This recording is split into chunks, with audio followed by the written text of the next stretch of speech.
I like what you said at the beginning there. The podcast is a ritual. I feel the same way. Yeah. And, the conversations, especially that I've had on my podcast, always feel quite, something else kicks in around it. And we're definitely carried in that sense. And I can feel that between the two of us as well. And how beautiful that one, we met in Mendo. That's crazy. With Michael Yeah. Mead. That's crazy. And then I've just been to these places, as you say, like I've just been hovering around there and I'm still liminal. I'm still in between worlds, and I'm still feeling the presence of all of that. And so I'm sure all of that'll pop in and come through. Yeah, well, it already is. So let's go with that. Chris Skidmore, welcome to the How Humans Work podcast. I'm really stoked. I'm grateful to have you here on the show. Thank you for being here. Yeah, thanks, Jeff. It's wonderful to see you again. Yeah. Hasn't really been that long. It's been about 6 weeks, but a lot of life has happened. I know for me, and I'm sure for you for sure, because you just were in Greece and Italy, and our conversation today really focuses around myths and stories and history that come from that land. So maybe we start there a little bit and just talk about, you knowing that we were going to talk about these matters of the golden ass and Eros and Psyche, and how that showed up for you on your sojourn to those lands. Yeah, well, I actually went with family, so which was pretty special in itself. So my mum was there. I traveled with her. We met in Singapore and traveled together. And my sister, my brother-in-law, my three nieces, who were all teenagers, 15 to 18 years old, three of them. But I took a little side quest, as we call it, a side journey early on up to Thessaly, which is interesting because that is, really the place of witches, the place where Apuleius actually, or Lucius in the story where we're going to discuss today, he wanders out there into the land of witches, and so my first 5 days happened to be up in that area, in that section of Greece, a place very rich where the centaurs are from. You have Mount Pelion on the one side where Chiron's cave is and was, and mythically and literally, and I actually found Chiron's cave, and there was no one in there, and I just kind of I lay down in Chiron's cave for a morning kind of thing. I just had these experiences. And on the other side is Mount Olympus, and so you get Mm. this tension point between the upper world, the banquet holding gods of Mount Olympus, and the more kind of earth-based centaurs. So centaurs are half horse, half human, and this more earth-based, witchy kind of place. And so I had my first 5 days there. Then I went on to, I was in Epidaurus, the Asclepian temple, and these are things that people may know or not know. Probably not, because it's not that easily, or that it's not exactly mainstream knowledge, a lot of this stuff. But Asclepius was a god who would enter your dreaming, and perform ritual healings within the dream world. And I think that's a beautiful metaphor, or reality, whatever it is, a little bit of both maybe. And ended up at Delphi, which is where the ancient oracle, Apollo's oracle, would operate from. So I feel like I've been not just traveling through space, but traveling through time. And so here I am, sort of turning up in the jet lag phase, and I'm here with you, Jeff. So here we go. It's fantastic. It's fantastic. Yeah, well, because it's not that mainstream, most people aren't astrologically most people aren't astrologically fluent or influenced by astrology, or the old, Greek and Roman gods don't, or something that maybe they got in elementary school or middle school and kind of got a portrait of, but as an active way to think about our human nature or our experiences. Most people don't have that. And as I was saying to you a little bit before, I see myth in the realm of as a system of knowledge, or I see stories as knowledge holders. So the idea that a tale, or a couple tales that we'll be talking about today, would hold wisdom, would hold knowledge, that would involve gods and goddesses as metaphors, or as images of forces, is probably not something people do a lot. So I want to talk a little bit about this kind of idea about, Carl Jung, and the unconscious, and kind of start working in some of these basic principles of looking at myth as a holder and a vessel for knowledge. And I think that really, for me, comes a lot around to Carl Jung and looking Mm. at archetypes. And I think he's helped illuminate that. So I know you are in that world, both as an astrologer and as a psychotherapist. So I'll let you start, and I'll just fill in some things as I see needed. Yeah. Yeah. So, I mean, one of the great works of Jung is his collective works, Volume 9, which is the collective, the archetypes of the collective unconscious. So that title gives you a sense of what he's really looking at in not just that section of his work or that section of his collected works, but in his whole life, really, because Jung is an interesting character of the 20th century. For me, maybe the most interesting of the thinkers of that era of history. And we kind of have to remember his background, where he's the son of a pastor. He has 8 uncles that are pastors, and at the same time he has this feminine side of his family, that there's clairvoyance in there, and these interesting characters on both sides. And he clearly wrestled in himself with the religion of his moment in Switzerland in the sort of early 19th, or early 20th, late 19th century, because he was born late 19th century. You sort of imagine him coming through in this very kind of this the thickness of Christianity at that time, with a father who's a pastor, and there were certain questions that he had that his father didn't really want to go near. For instance, the idea of the Trinity was something that he wrestled with as a child, and he never found it so that there were these 3 things in one. And he asked his father about this, and his father would just say, it's just faith. Just have to, you're not meant to understand that. You just have to believe it. And for someone like Jung, who has the kind of mind that is very inquisitive and very curious, obviously, that wasn't good enough. That wasn't enough for him. And I think it led him into this big, deep quest, and his own consciousness led him into that quest. I mean, some of the stories that he has, they verge on a psychotic episode, if not being psychotic episodes. He's going in between worlds, and he because he had such a strong mind and a deep desire to know at a deep level, and he could read the ancient Greek texts and he could read Latin, so he had a huge advantage right from the beginning. I think, like for me, I'd love to be able to read those texts as they are. In a way, I think probably you too, Jeff, we rely on the translations, whereas having that language must have been something else, right? So he started to piece together, like, what are the gods, for instance? What are the gods of ancient Greece, and what are the gods of Egypt, and Hindu traditions, and all these different mythologies? What are they referring to? And that's why he brought back the term archetype, which was a term that was already in use, but Jung was really responsible for bringing it into the modern day. And the archetype is essentially, there's a lot of different gods that refer to the same archetypal force, right? And a lot of different goddesses that refer to the same force. And so he grouped those, in a sense, into the archetypal.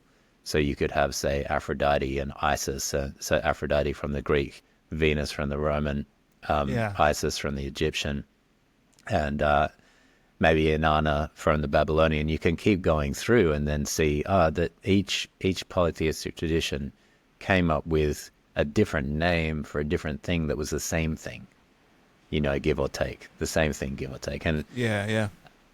so then we have this clustering going on, and I think he brought in archetypes, and then collective unconscious is another deep idea that he brings forth. But I'll let you riff on that for a second there, Jeff, because I'm No, I already think you're probably doing. bringing a lot. No, I think you're doing great. I would just add the idea that, particularly in relationship to the stories that we're going to be looking at today, his idea of that there's an inner feminine in the man, known as the anima, and the inner masculine in the woman, known as the animus. And really, that idea, I think, is helps us understand the nature of the story and the nature of teachings. I do a lot of science, so I think about kind of some of Jung's principles. Each woman has testosterone in them, and each man has estrogen in them as well. So there's this little bit of opposite yin yang thing going on, and it's actually relevant to, I think, the teachings that are in this story. And I think his idea of individuation and becoming, I think in what I would say in the healing tradition, the way I practice it is that, not in the limited way where people talk about homeostasis, but the kind of deep instinct the body has towards reconciling and finding balance in any kind of condition, that progress or that development of the being, of the body, of the mind, of the soul, that individuation is a kind of like same force as homeostasis would be, that there's something propelling us towards becoming and being well given our circumstances. And as we age and we become at different phases, well, that homeostasis or that individuation has to find a new level. So I'm basically throwing a little bit of kind of science healing in there to kind of like round out, I think his principles were there, and he and other people in their field, they didn't have the anthropology and the genetics and the new science we have about the brain. And so, they were, as my imagination, picking apart stories or doing the research on the old tales and the old patterns of the gods and goddesses to understand these forces that we have within us. That's kind of how I play with it. Yeah, I love that. And those are the great print. Anima, animus is just such a fascinating sort of arena of thought. And as you say, the soul's longing to become whole, that was also, which he called individuation, the soul's longing, the self wanting to become, definitely needs to bring in the shadow elements. And so that's the other thing, is the shadow, right? And what ends up kind of falling into the shadow can be this opposite other that falls into the shadow, and then we make monsters of the other side, don't we? And then we project that out. And so then you have things like shadow and projection and all these things that are very common in today's language, in a sense. Jung kind of brought those things to the equation, didn't he? He in his life's work, he brought these terms forward, and they're fascinating elements, and it's mind bending in a sense. In when you start to look at your own perception and how you perceive reality, and some of the projections you put forward, and the deeper layers of projection that we can really find through these myths. Because, of course, the old myths, they have monsters, and they have, serpents and all these different creatures that come out of the swamplands, and they come out and they're amalgamations of different creatures, and they're coming for us. And then we got to wonder, what are they coming for? What is this? What is this? Why do we imagine that so easily? Even in the modern day, we can imagine monsters very easily. And how do we make connection with those monsters without being overcome by them, overtaken by them, and bring them back into our whole? Because if it's a monster, it's split off from ourselves, right? So anima and animus tend to be linked in with that, and certainly comes through in the text we're going to be discussing today.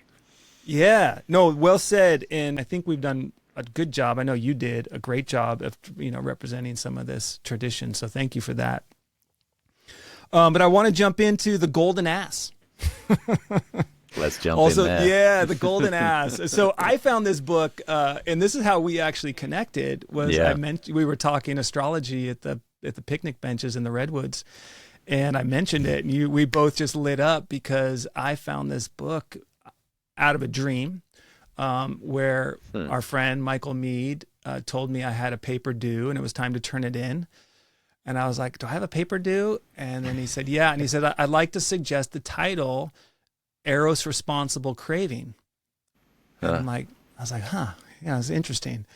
So I began to look up Eros and Psyche stories, and then that led to an astrology podcast based on that, because I found a person who told it really well, Delana Smith. She's great.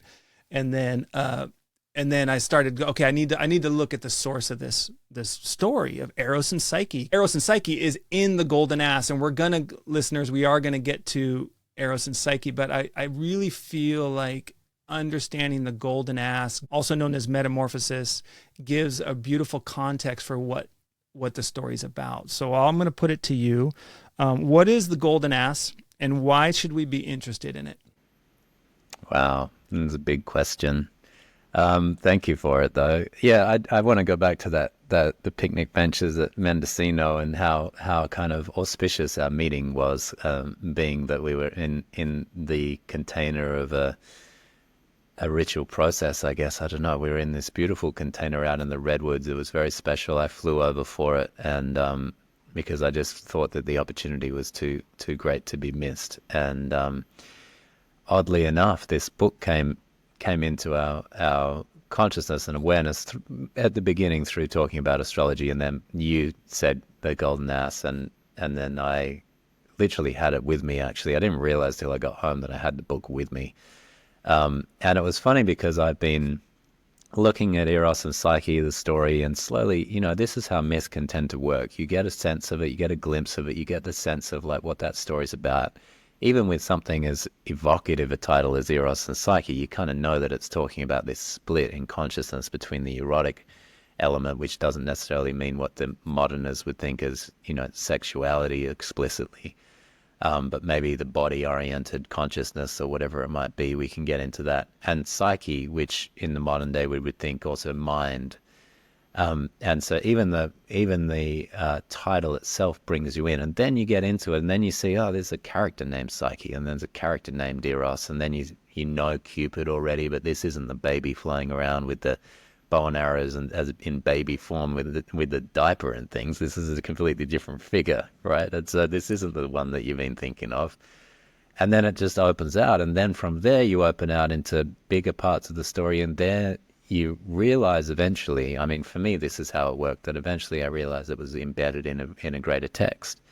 For years, I tried to find that text in a way that I could understand it, and every translation that I found was a little inadequate. It just didn't really kind of like hit. I couldn't get into it. And then I found in the secondhand bookshop, about a month before I met you, or maybe 2 months before I met you, I actually found the Robert Graves translation in the secondhand bookshop back in my hometown of Perth in Western Australia, and I devoured it. It was it was the right moment for me to read it, which again, myth often enters in the right moment, and I read it alongside Plato's Symposium, which was a crazy way to read it, actually. So I was kind of taking it in, and it was a place where I was just taking a month off of things. I was still working, but I was just back in my hometown.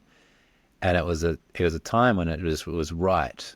And I wanted to sort of stress that about myth, that it tends to arrive on the scene for people in the right way. We have to stand at the limon, right? We have to stand at the doorway of it. And that's our participation in it. But eventually it invites us in, and it pulls us in. And then it starts to really reveal itself. So as you say, it's a system of knowledge myth. It's got deep embedded wisdom in it, but sometimes we have to wait as the full, like Parsifal kind of thing, just waiting until we're ready for the story to greet us, meet us, take us in. So that was my own personal experience. As far as how this story lives, or the book lives historically, it's considered to be the first novel in the Western world, which I find interesting. And if you've I find that mind blowing. Yeah. Like no one ever said anywhere in my literary tradition that like this is the first novel in the Western tradition. No, nobody speaks of that. And you're like, what? Yeah. So there's no novels before that? Yeah, there's no novels before that. So we have to and so this is 2nd century CE, or AD as we used to call it, right? So yeah, we're sort of hovering in between here in time and space, and certainly in philosophy at that moment, because people think, oh, Christianity, we can sort of track that back to zero, and then it's been Christian, and that's as you and I know, that's not true. It was really Emperor Constantine converting to Christianity in the 4th century AD, or CE, however you want to say it. I'm fine personally to flip between those. I don't know if you have a preference. I don't CE, care. AD, it doesn't matter. Yeah. So the 4th century AD is when Constantine flips to Christianity. Before that, Christianity is a small cult that's just kind of like growing somewhere in ancient Rome. And of course, the Romans, when they invaded the Greeks, took the Greeks as their slaves, but loved their stories and loved it so much that they built the Greek stories into the Roman gods and traditions. So they basically co-opted, borrowed, stole, whatever you want to say. That was not uncommon because you would just tend to go towards where the better stories are. Took those stories in. So this novel exists when the Greco-Roman gods are still very much in effect in the ancient world, but they're not being revered in the same way as it was in Greece. But they are. There's temples. There's this is happening inside of a polytheistic tradition, and this Western world's first novel sort of arises out of this scholar named Apuleius, who's himself obviously a very interesting character. What can we say? What can we say about the man himself? I mean, I do not have a good portrait committed to memory. I've read it, I've taken it in, but it hasn't been like something I can just say, this is who he was. How about you? Yeah, my understanding is he's sort of a Roman scholar that so maybe in the aristocratic sort of system, but he plays himself in the novel as Lucius, right? So you can sort of get he's entered it's almost like his consciousness has found this immaculate dream state. I mean, that's how I when I was reading it, I was like, how does one write something like this? Because for those of you who have or haven't read it, I mean, I imagine that most people haven't read this. It's kind of an odd text to find. Yeah. I would probably say 99% of people have not read this. Yeah. So if we not will more. approach it as though people don't know what the hell we're talking about. I and think go so, from there. yeah. Yeah. So the man himself, I mean, it seems to me like I don't know a ton about him, Apuleius. I just can get a sense of that he's a scholar and an academic, but he's also fascinated in obviously his own anima and the process of the feminine, and he plays that out through his character Lucius in the novel. So it's a really fascinating character who's wandered into Thessaly, wandered into the land of the witches, and is really wanting to have an experience of witchcraft. I mean, That's that right. seems to be his biggest drive. That's right. So there's, I'm not sure there. I'm curious if if it's known whether he had the same interest. I know he had some interest Yeah, in that's witchcraft, but I also know there's kind of like the anima playing out. I'm like, is that Marie-Louise von France kind of take on him, or how conscious it was? And it doesn't really matter to me at this point because, we're not scholars here trying to like hash out the accurate historical truth here. But for people to know, the Golden Ass is a tale about Lucius, who goes to Thessaly because he is interested in the magical arts. And he's got kind of a body relationship with a servant there whose mistress has magical abilities, and he wants to be turned into an eagle. But unfortunately, he is turned into an ass because his gal opened the wrong box. And she's like, no problem. We got you covered. You just need to eat some roses, but all hell breaks loose. And it's many, many, many moons before he has a chance to find some roses in order to become back into his human form. But he's in the condition of an ass in the primitive ancient world where animal cruelty was like the norm. Right. It was not like what we think of. I don't know how it is in Australia or Bali, but, in America, there's a lot of obviously concern and care for animals at some levels. And so it's, if you get triggered by that stuff, it's probably not a book for you, but it's pretty just raw. And he goes through this condition of being an ass with a human mind and a human soul in the ancient world. Yeah. That's very beautifully. Yeah, that's beautifully done to put it all in that context. And the scene that I think probably both of us really love is when he is thinking he's going to be turned into this higher form animal, like an eagle, like a bird, some kind of like great bird, right? I mean, it's almost like that is like the animus speaking, like I can be an eagle, or I can be an angel, or I can be a winged creature. So I can be this higher level being than what it is to be human. Mm-hmm. And Apollonic.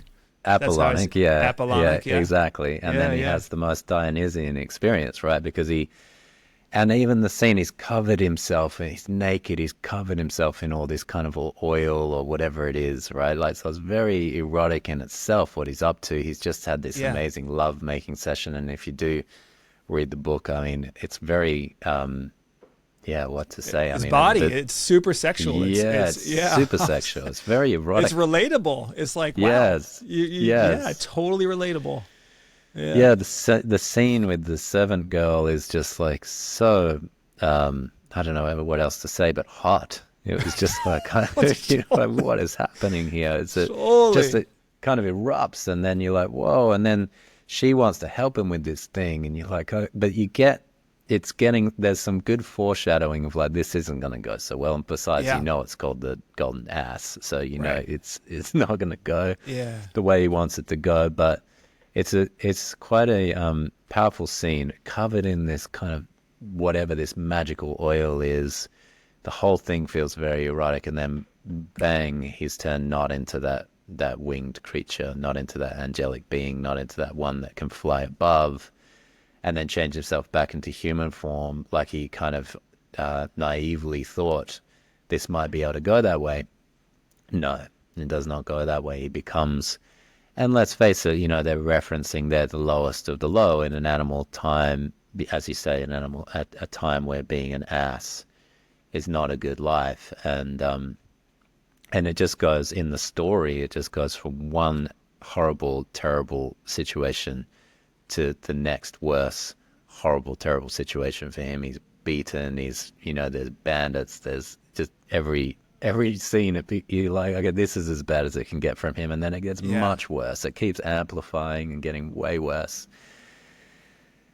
It's And I true. guess, yeah, and I guess It's what's true. fascinating about the actual story is he just pops out of the main narrative. So this is what's different than a modern novel. He pops out of the main narrative into a side story and then back. So it's like these dream sequences sort of just pop in. And all these historical figures will show up. Socrates is in there, and there's all these kind of characters. They're named. Their names are obviously very. I mean, this is, and you've mentioned Marie-Louise von France, so we should say that Yeah. we're also sort of side referencing the book that Marie-Louise von France has written on the Golden Ass, and Yeah. there it is, which I found. I finally got to reading the whole thing just recently, and I really enjoyed her insights, but it's also important for us to stay with the text, to stay with the story, and stay with the, Yeah. what our emotions do with it, how it moves us. Yeah, no, I agree with that. It was very visceral. It was very relatable, and it was painful. And Yeah, and what I appreciate about it was like I didn't see everything that Marie Louise von France saw at all. That was never not on my do, radar. I was never just can. writing this narrative, and I was like, wow, this is just a wild story. Like, um, I think one thing that is important is we can say for sure, and I think it's a really good take. We can look at the migration of where he is in his relationship with the servant maid Fotis, and where he ends up as becoming a devotee, basically a steward, right? What's the name? He's like an initiate. He's like almost like Yeah, a priest almost of some sorts, right? A yeah, servant of Isis. And this isn't just like the Egyptian Isis. The description of Isis was just like that passage, the description of Isis, like the goddess of the goddess. It's not just the one, it's like the one. And it's the writing and the poetry and the descriptions and the nuance and the subtlety of human behavior and God qualities and attributes and goddess qualities and attributes is just a really wonderful, terrific read. But we can say that migration from that early kind of raw, horny sexual pleasure to that thing is his migration to understanding the feminine in a deeper way. And that's a beautiful thing. And it happens not because he became the eagle, but it happens because he was the ass and he had to see things and continue to go through these layers of suffering. And I think that's one of the beautiful things about that story and von Franz's interpretation, which is super helpful. that makes it Yeah. really powerful. Yeah, and I don't know about you, but I just felt so freed by it. Like, because there's this kind of sense within spiritual circles of the striving and the, going towards that eagle figure. And this book, this novel, this whatever you would call it, I don't know, spiritual text in a way for me, takes you on a completely different direction, takes you into the opposite direction of all of that, into the animal, into the senses, into the devastating tragedy of it all, into the addictive process. I mean, for me, it was like into the worst of being human, into the most kind of devastating components. When you said painful, I could feel it in my body. Like, yes, Yeah, this yeah, yeah, story is super painful. And just yeah. when you get to the worst that it can possibly get, the whole way of writing changes. It's almost like a different writer steps in. And as you say, that exquisite part, and he's talking about, you know, this Isis figure is known by many names, so he doesn't want you to get caught on that it's Aphrodite or Hera or Demeter or anything like that. He wants you to go beyond that into like, what were we referencing? And that's where we talk about at the start of our chat about archetype. Because that's the first, that's a moment when he's saying, yeah, it's all of these and none of these. What I was drawn to was the archetype, which I'll end up saying is Isis. And and moves through also the painful process of accepting the limitations that come with being dedicated to that particular being. But I just love the arc where you're just at the worst of the worst of the worst, and that's the time. That's when the redemption. That's when the full moon rises over the ocean, and you see the goddess in the full moon. And as an astrologer, it's like, oh, that's an alive tradition of astrology. That's the whole Yeah. thing felt very kind of like animate, Mm-hmm. and Yeah. that there's a direction here that he's showing us that's very different to the direction that we are shown in the modern day. There's this kind of asceticism and cutting out all these things and being super super dedicated and everything. And there's a Mhm. place for that. I don't doubt it, but it's very masculine oriented. Yeah, it's pretty austere, right? It's pretty austere, and To this take it gives back us to, yeah, go ahead. yeah, this gives us a different direction, which to me just something happened in my consciousness while reading it. It was like it was a permission. It was a granting of permission in a way to really enter life more fully, and to think that if things are going wrong, yeah, things go wrong. Yeah. Things go wrong here. That's kind of part Yeah. of the process of being an earthling. Yeah. And it's super messy in that second century. Like Oh, it was just raw yeah. and brutal, right? So there was no, whatever, police forces or protective mechanisms. I mean, there was pretty just whew, it was rough, but I will say that I love how much we are both relating to a story that's 1800 plus years old, and that we can connect with it, and that it has that much meaning for us. And the lift at the end when he does become the servant of the goddess, and there's the compassion, and he's finally released from his condition. But I have to say, the thing that I identified most with the story is being the ass. It like gave me a Mm. lot of permission to like own the ways in which I feel stupid or dumb in my life, or I've made mistakes and I've fucked up, and it just like, and I just, it just really helped me. It's like a little totem for me to realize the Eeyore kind of burdened, like Saturn, because there is a Saturn resonance there for sure, aspect to it. And so, I kind of love the golden ass as and the way he survived. There's all these beautiful Yeah. scenes. He starts realizing like, I'm gonna get killed here if I don't do Yes. something. And you see these like, he can only make an ass noise, and he has his mind, so he's got to figure stuff out. And some luck comes along here and there, but yeah. Mm.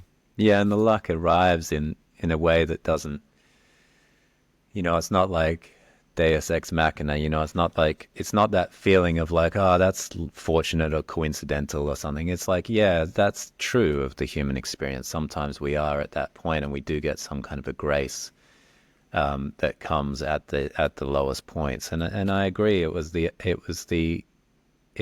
permission to be ass or ass, as we say in Australia, Boss. ass-like. Ass. Yeah, yeah, Yeah, I've yeah, always struggled yeah. with how to say this word, right, and because it doesn't make any sense, but I'll say ass.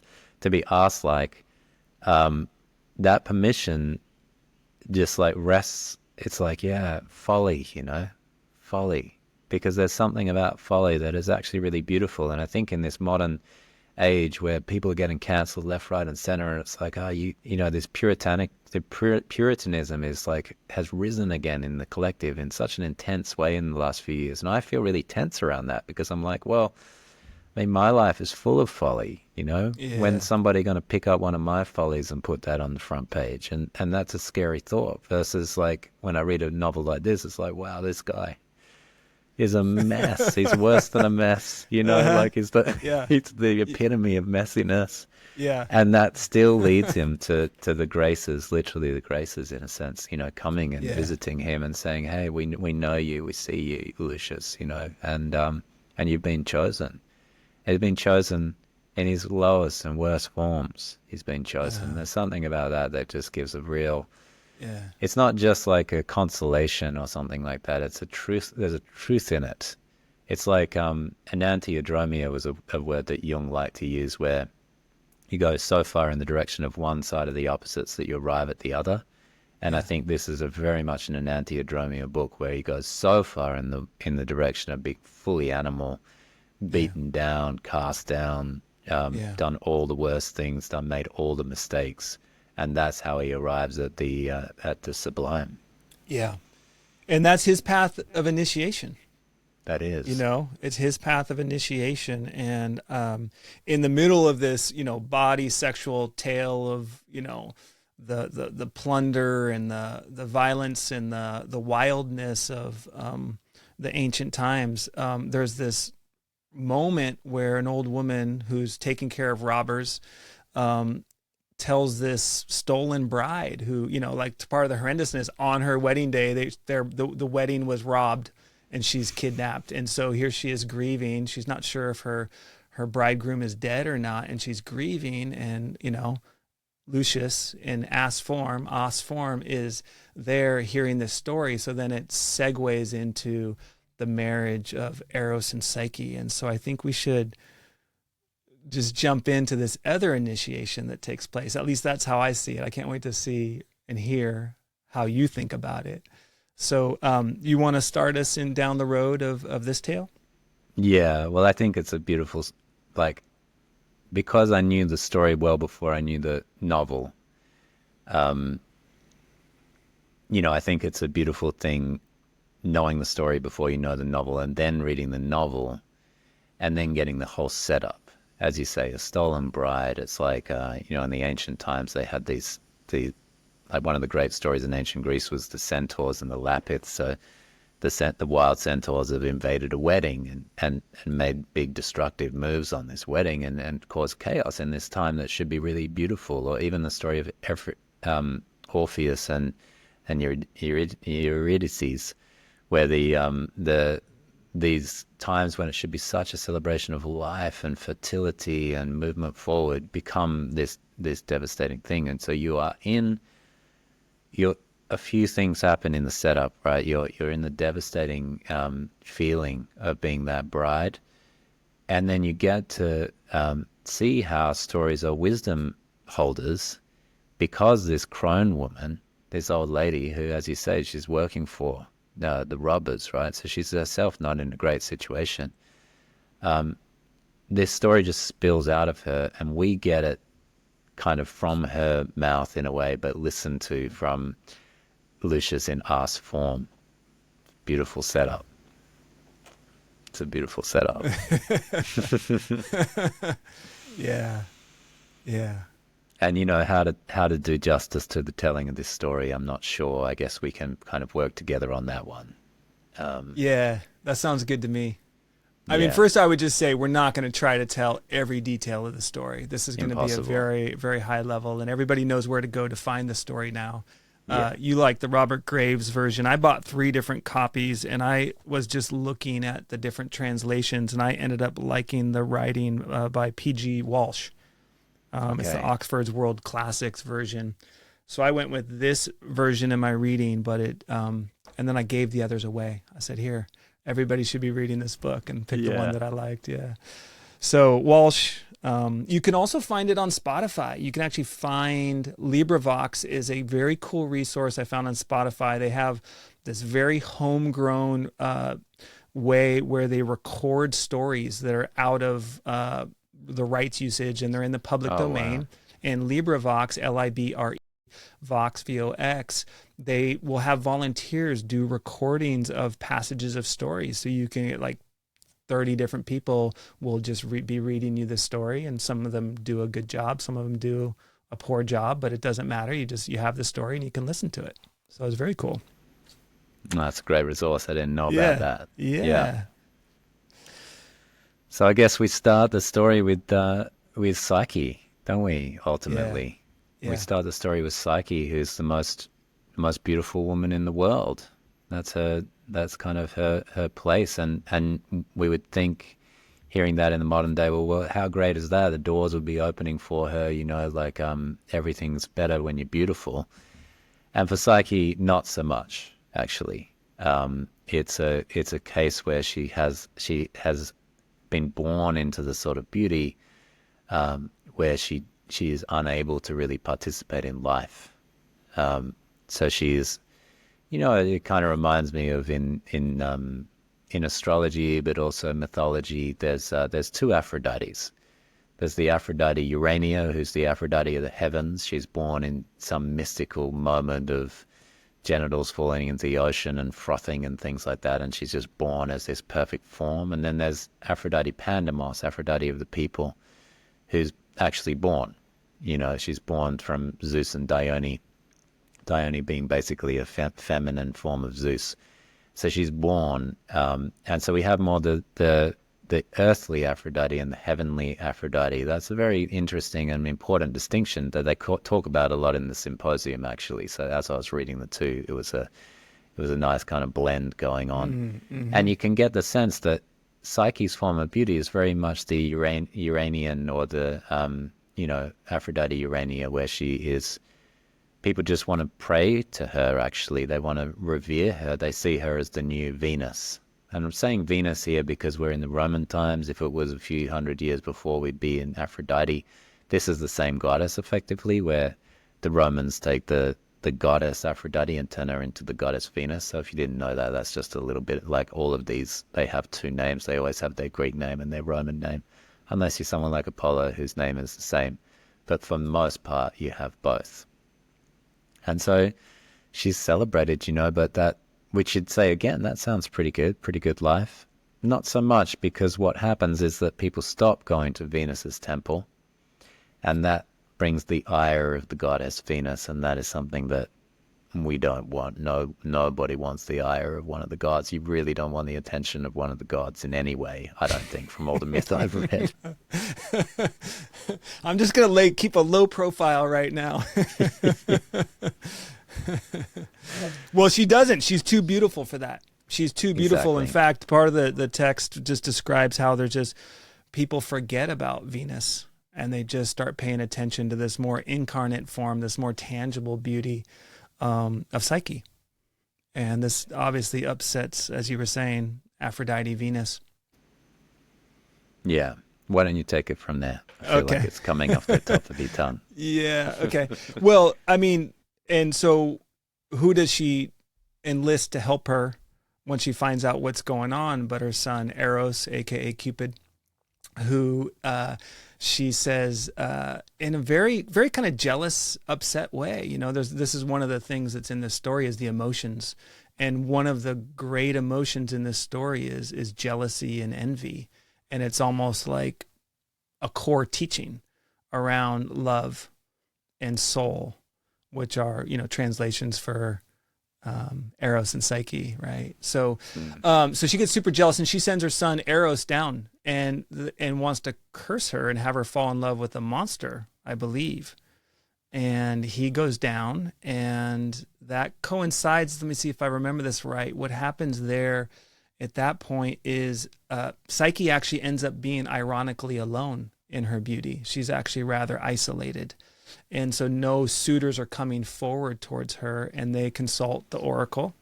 I think the oracle of Apollo, if I have it right. It is, yeah. Yeah. Yeah, Yeah. And you were just there. I was just in Delphi. Yeah, I was just there. Did you Yeah. consult the oracle? I was at the Oracle. I didn't, the Yeah, Oracle's no longer, well, she's yeah, present there, but she's no longer incarnate, as you say. yeah. You can feel her there, but Hmm. yeah, that's one of the deep parts of this last journey that, being where there was this oracle, right? Like this is Yeah, a historical figure as well as a mythic figure. So yeah, she yeah, goes to yeah. consult. And the proclamation is that kind of like murky description that can be understood and seems one way, but later appears to be not lying and actually reveals something different, which is that she's going to marry a monster Yeah. and that's her fate. And so this causes a tremendous amount of grief. And in that grief, and this has kind of happened simultaneously, the Venus, Eros sending him towards her and her coming up to the mountaintop, and they have this big celebration or this big kind of wedding moment, but it's sad. And I did really want to note this one thing because I think it's really important for me to understand Psyche is the early part of the story. Psyche is one who's very passive. She's beautiful by no fault of her own. She gets the Mm, attention of all the people who see her beauty and revere her as a type of Venus or as a living Venus by no fault of her own. She gets the description of the oracle and this kind of interpretation of the oracle that she's going to marry a monster, that there's no, by no fault of her own. She gets the ire and the jealousy of Venus by no fault of her own. She's done nothing yet, it appears. Later in the story, something else comes up, and I want to check with you about it. But it appears she's done nothing wrong.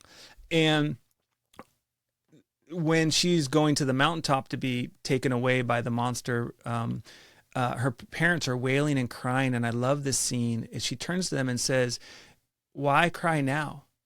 You should have cried when everybody was making me out to be a Venus. And instead you participated and you celebrated in that. And this started the plague of envy. And so don't hold your tears." And that was the moment where I think, if I have it right, she first actually says anything in the story. And it's mm, an insight into her condition of, oh, okay, I've been set up here. Like I am here, right? And so this is for me why I said the word initiation. I really see this story, and we'll keep going with it, as an initiation for Psyche from a passive subject of the events of her condition to one that is able to start taking some control. Yeah, so she climbs up to the mountaintop, and from the mountaintop, yeah. So I mean, and this is an interesting thing because they're at the wedding, but everybody's dressed in black, and there's this mm, kind of, so you're actually juxtaposing wedding and funeral, and putting them together, which of course, coming back to the girl who's listening to the story, she's also in that. She's been at her wedding, and now she's in this death realm or this unknown realm, and her husband to be may be dead, and so she's come into contact with the monstrous at the time of great elation. And so we have this, again, we're putting the opposites together, so although we're in a wedding, everybody's somber, everybody's in a funeral procession effectively, all wearing black, and moving through this kind of rite of passage that's towards death. It's a beautiful kind of thing to do, right? Because of course every ritual, every movement from one phase to another, which a wedding is one of them, that we actually maintain in the modern day, and so many we've lost, but we at least maintain weddings, is a movement towards death as well as it is a movement towards life. And something's got to die in order for something else to be reborn. So, and I love what you said there, where she also reveals that underneath Psyche's, in her consciousness, there's some wisdom happening, because I was very moved by her statement. I was very moved by her statement that you shouldn't be grieving me now. When they confused me for Venus, that was the moment, but you didn't catch it, you didn't see that. She could see it, but she was quiet, as you say, because she hasn't developed herself yet, and Psyche is in a very early form and undeveloped, and so she goes and everybody leaves her behind, and she's crying and wailing. And interestingly, in that moment, the Zephyr, which is one of the personifications of the wind. I think it's do you know which direction wind the Zephyr is? I don't. Doesn't matter. but the zephyr, personification of the wind, lifts her up. So that's an interesting image as well, because we kind of have also, we get back to that at the end of the story, where in his darkest hour, in his worst form, Apuleius or Lucius, as the ass, is lifted up by the presence of the goddess. And in the same way, Psyche is lifted up and then taken down into this beautiful paradise. You know, I mean, the way that, Amazing. yeah, I mean, the way that they write about this, it's really something to take in. You know, the ivory and the the way she walks in, and there's all these murals on the walls that they say that couldn't have been made by humans, right? And Yeah. interestingly for me, I was just in places like that because I was in Florence most recently.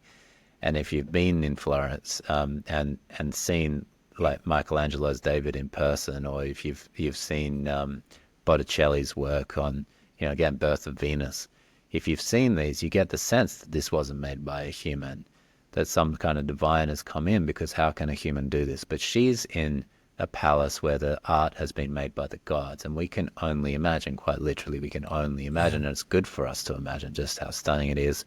There's music playing by unknown, unseen Yeah. musicians, Choirs singing that she can't see, choirs. food She, being served, and everything is yeah, invisible. everything is invisible, but she gets this beautiful banquet, and you know, she's very scared because she thinks she's going to meet the monster. And to come back to the oracle, you know, the oracle was known as the Pythia, which is a python which has the forked tongue. And so oftentimes with the oracle, they are giving the double meaning, right? And so then you go back, if you've read the story, you can go back to what did the oracle actually say? And of course it's the winged one, you know, the winged one who can Serpent. strike fear into the serpent, yeah, who can Yeah. strike Yeah. fear into the hearts of all men. And of course that's Eros or Cupid with he has the bow and arrow, and he is winged, and he can, like there's nothing more fearful than love.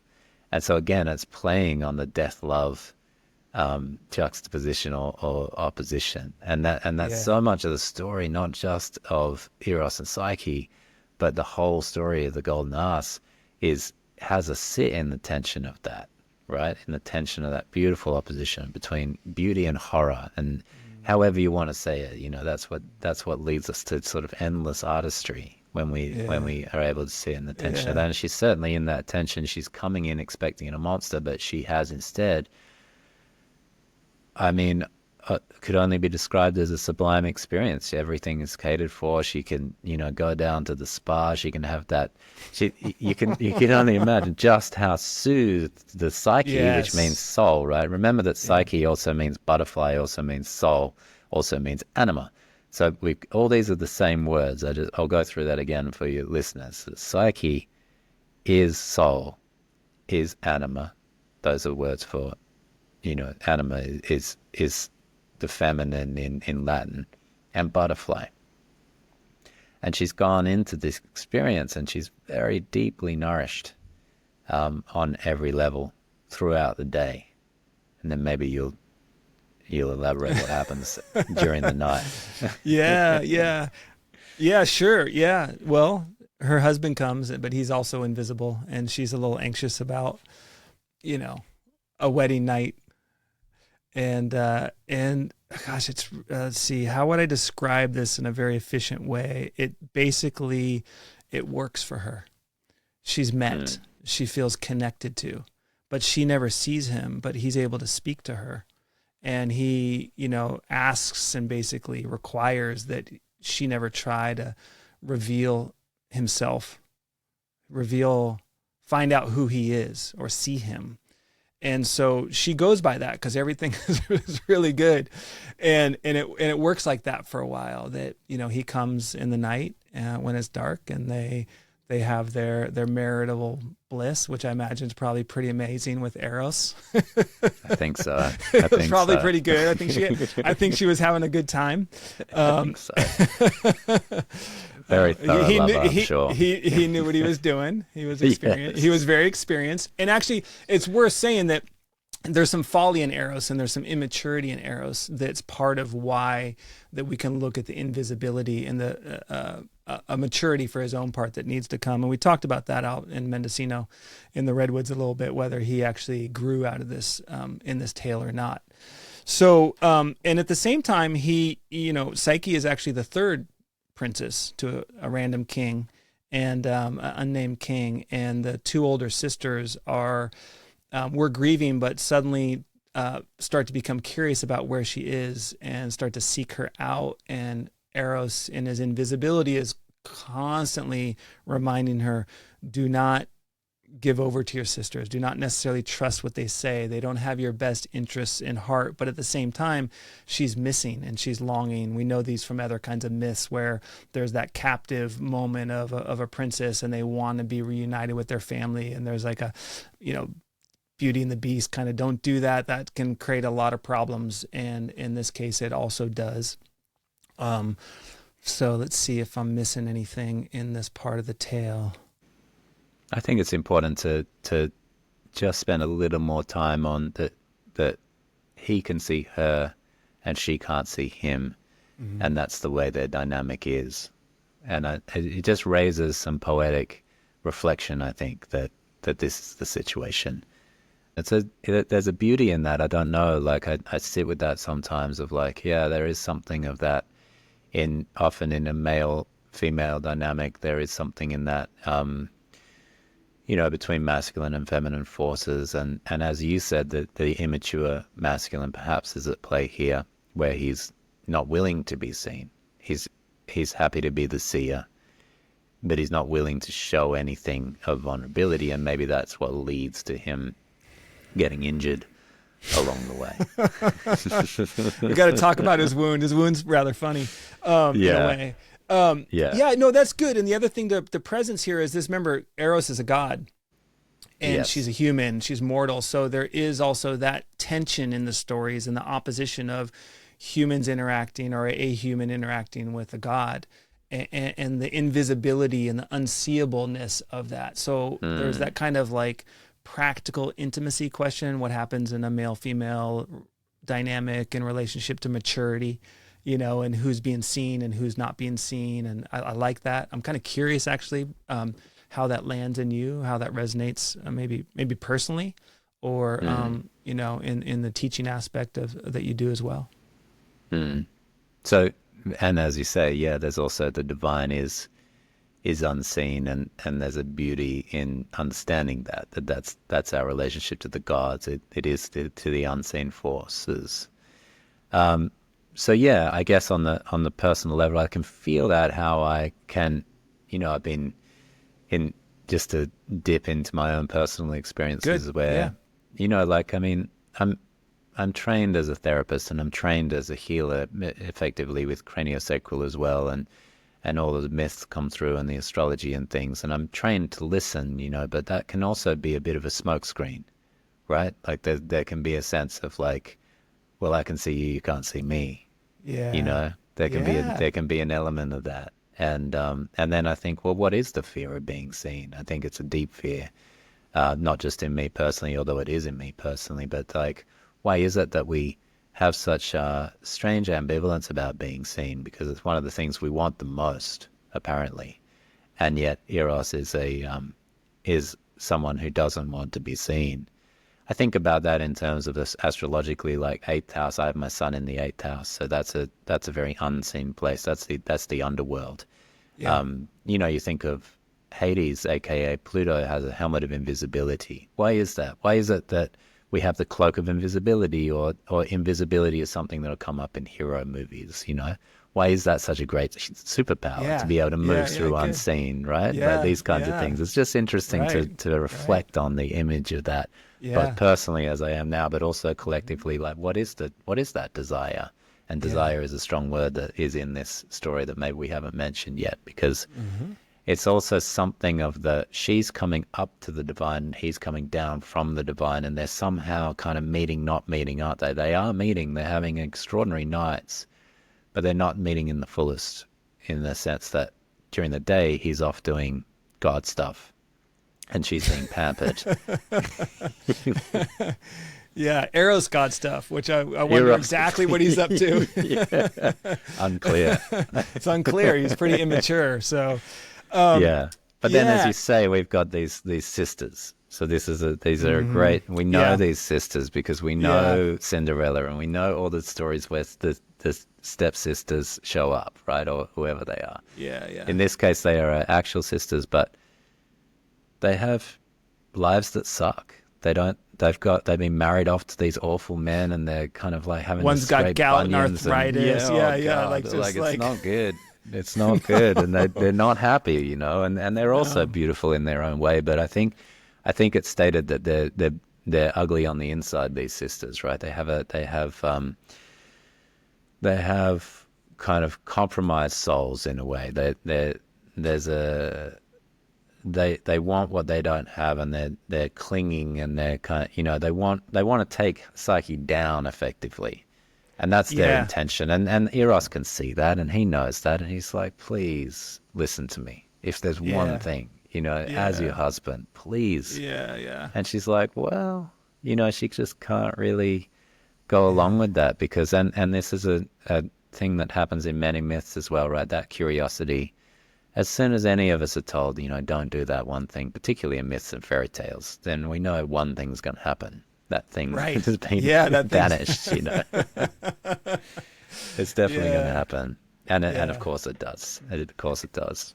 yeah. It does happen, and which is actually good. It's important because it helps everything develop in a way that it wasn't in that, the visible invisible divide and the um unrevealed, or I would say the tension between Psyche and her sisters in terms of just to get that part of the story clear. She's pregnant, she's with child at that point, and the sisters come for a second time, and they're kind of figuring out and plotting and basically give her advice that, the oracle monster thing is true, because you don't even know who your husband actually is. You haven't actually seen him. And so here, take this lamp, take this knife, and in the night when he's sleeping, go to him. Yeah. Right. And as much as she was told and advised by the invisible force of her husband's voice, she's still swayed. She doubts and she fears, and she loses her bearings in that moment. Mm. Or it revealed she didn't actually have him when she agreed to Eros. I'm not sure. Mm. Yeah, it's interesting, isn't it, that what the sisters are playing on, and I'm sure that as listeners we can sort of listen into the part of our mind that's also like those sisters, right? And that's what I think in Cinderella as well. It's the part, again, Saturnian. It's the part that is the inner critic or the doubter or these kinds of things. It's like, nah, better to get some solid proof, solid evidence, and no, it's not really worth going with these instincts or something like that. Talks us out of it. And at the same time, as you say, they're a shadow figure of what needs to happen within this story, because although it's in a state of homeostasis in a way, it's stuck there because she's not really with Eros. There's something stuck in the story, right? She can't just be kind of like in the banquet hall all day, in the Yeah. bedroom all night. Like, I mean, of course that sounds fantastic and we'd all sort of like want a life like that, but it's kind of like Right. sometimes we dream of this like a perfect life that we would have, maybe we're sipping margaritas on the beach kind of thing. It's like, okay, so after say 2 weeks of sipping margaritas on the beach, don't you want to do something else? Isn't there like, Yeah. again, Aphrodite, Urania calls out and says like, you have a calling. Don't stay in this beautiful, comfortable place too long. Mm-hmm.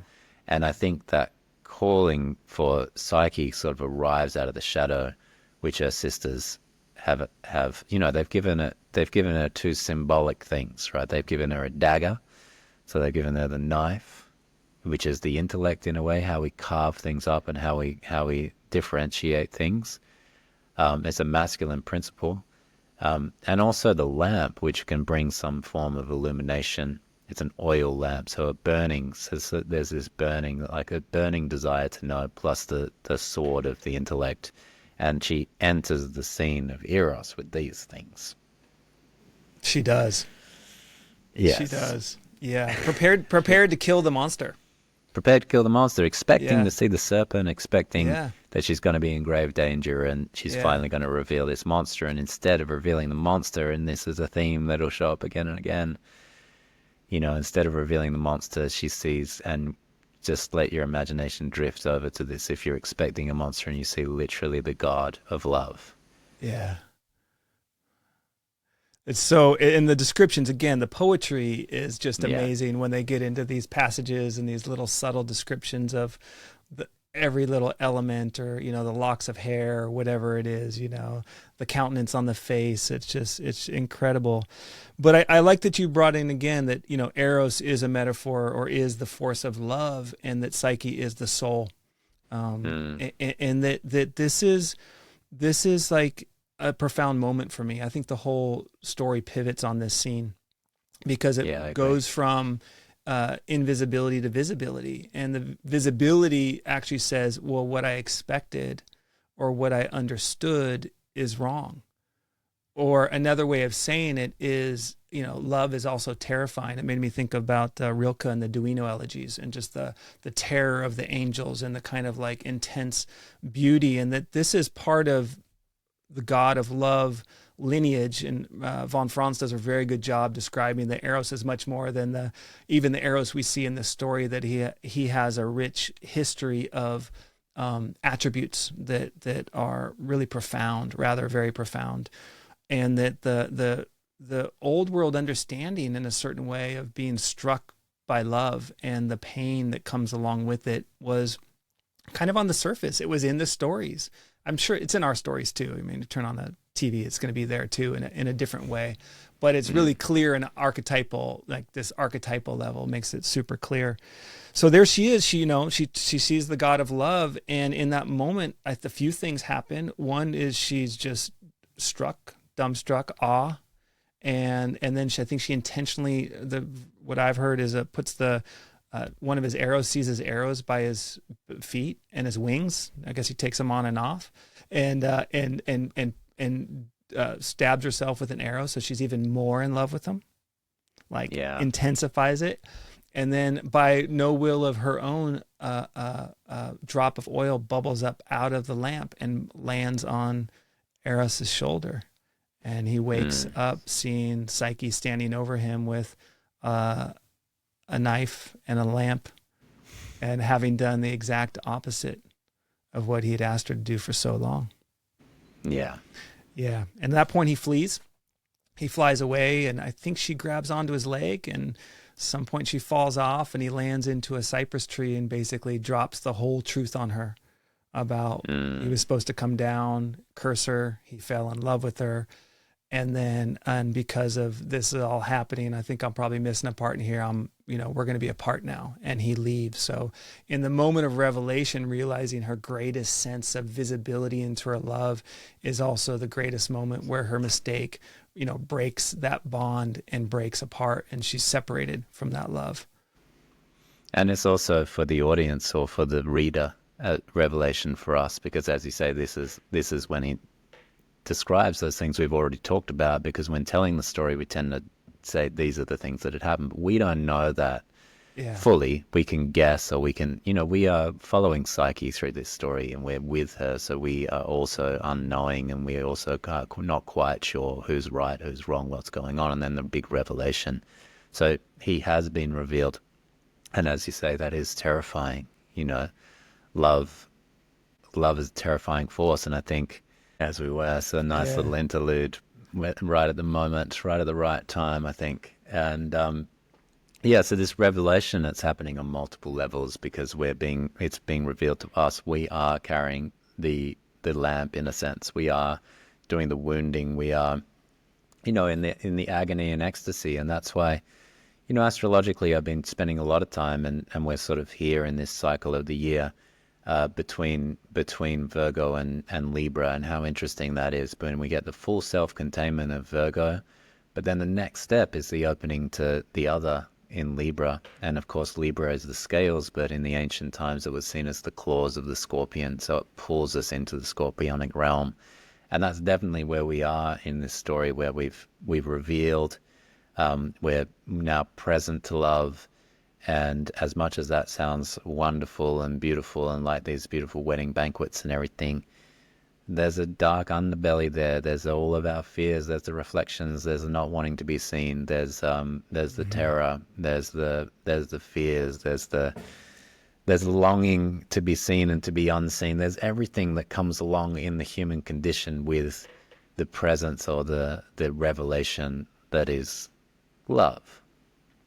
And of course, there's multiple layers to that as well, because of course we're talking about now that could be to an other, or it could also be to the divine, and all of that is explored within this one scene. I think it's what captures the imagination. It's definitely be captured. I saw a lot of different images over the course of my travels of this moment. Some beautiful statues that have been made of it. Some treat them like two kids, and some treat them like the kind of figures that we see. There's the incredible one in the Louvre that has that moment of just before the kiss, or like when Eros is holding Psyche. We get so touched and moved by this, right? I mean, it's what Rumi wrote all of his poetry to. It's love that ultimately moves Psyche and can devastatingly damage it too. Well said. Okay, this is what my I think my third reading through really landed. So after this separation, she I think pretty much throws herself in a river, Yeah, feeling hopeless, And there's actually, part of the system of knowledge of this myth is there are moments where figures speak to that feeling of not wanting to be alive and speak back to it. And it's beautiful that that's like contained, like mm, these things of like Eros and Psyche and the arrival together and the separation from it are contained, and people are creating art, like you said, across the generations. And so I realized for me that this is actually the beginning of the real love, where she has to start finding her way. And instead of being carried on the idealism of air and the clarity of air and the perfection of air, she has to enter the waters of wow. despair. Mm, And so in both scenes, she ends up in a kind of garden or glade. When she first gets carried by the air, she gets landed in this kind of beautiful Apollonic garden, right? And then here she falls by the riverside, and there's Pan there who recognizes her condition, recognizes she's heartbroken, can see the signs of pain and of love, and gives her encouragement and some guidance there. And I really love that contrast in this myth between, and I think that's probably the strongest teaching I'm walking with, is seeing the two different versions of falling in love or being in love, and that they're both important, but to become visible, to become in the earth, to be with Pan, you know, the god of the earth, right? To be that in the nature, the real nature of life. She ends up there. And I know you love this scene because, folks, Chris has his own podcast on the soul's terms, and if you would like, you can definitely check out his Eros and Psyche renditions, which are great, and I highly recommend. yeah, and Yeah. my recent conversation with David Russell, who's a Jungian analyst and an elder and a mentor of mine as well. Love the way that he goes into these stories too, and with a whole different richness. But this scene, I love how you said there, the air quality and then the water quality, and this throwing herself in, this essentially it's all too much for her, right? She throws herself in. The river itself doesn't accept the sacrifice of herself, right? Doesn't accept it, and instead washes her up on the shore. It just so happens that Pan is there, and I guess I just have so much love for Pan. I don't even know why.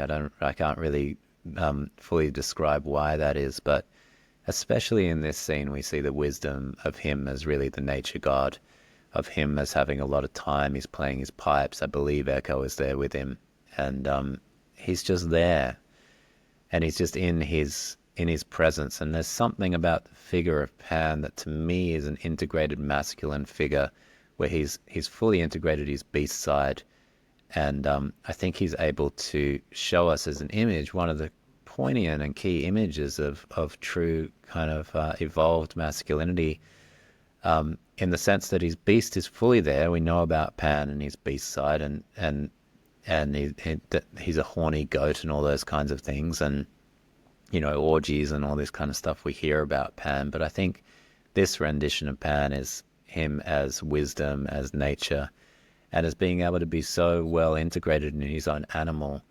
that he's got all the time in the world, that he can see Psyche, and even though he doesn't seem to understand the words that he's saying, he says exactly the right words, because there's a really nice play here. He sees that she's heartbroken, he sees that she's forlorn, and he says, you need to seek Eros. Not maybe or maybe not understanding that it's literally Eros that she's been That's involved right. with here. That's right. Yeah. It's a beautiful way to put all of that, I think, and the Yeah. way that that calms her. And I think that's a beautiful play between masculine and feminine sometimes, where the feminine can feel so overwhelmed, and this isn't necessarily man-woman here, right? This is within our own souls as well, but it certainly can play out that way. And he's just being able to be present, be there, speak from his soul, speak from even the deep parts of animal knowing. It's like, well, this is your situation. We need to accept it, and then we need to move forward, right? We need to move. You are in grief, and she's drenched. I mean, she's naked and Yeah. drenched, right? You don't get more Yeah. grieving than this. And it's like, yeah, this is the right time for that, but also we got to move the story forward as well, and you need to keep moving and keep seeking Eros. This is not the end of the story. This is the exact middle of the story. This is a pivot point. Yeah. And you're going to now move into a different, and maybe this is the point where she does become, she does get agency, and she does start to move her own story forward, right? Because from this point on, she's acting. She's in it. She does. And I want to probably go a little bit lighter in this next section, just in Yeah. consideration of time. But, Yeah. the way I saw her become active in relationship to that is she sets her sisters up and tells them half-truths. And because of their own animal desires, their own inability to regulate the beast instincts inside them, they ended up basically killing themselves by thinking that they're going to be marrying Psyche by jumping off the rock. And it's a Marrying really Eros. interesting, Yeah. excuse me, did I say, yeah, excuse me. Yeah, that. And so I was thinking ahead. I was thinking ahead to the fact that they thought they were going to marry Eros, and that when they jumped off the rock and they fell to their death, their innards were eaten by beasts. Which kind of was the fitting end. It said, yes, your instincts were basically fodder for, you didn't kind of get to that next level. Very nice. You came up Yeah. short. And it's these little details and that little attention, that little intelligence, that little bit of every little part of the book, every little part of the tale has these little gems. If you just want to polish them or pay attention to them, they're there. And so we can see the sisters are clearly the lesser form of the instincts towards love, that they don't quite, they want it, but they don't know how.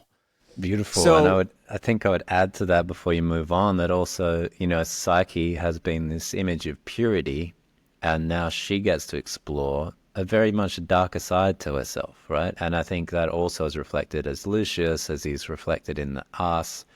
It becomes that form. And so much, again, we have these themes woven through, whether intentional or not. It's unclear to me, because it's the writing is at such a level that I don't know how the conscious mind could pull it off.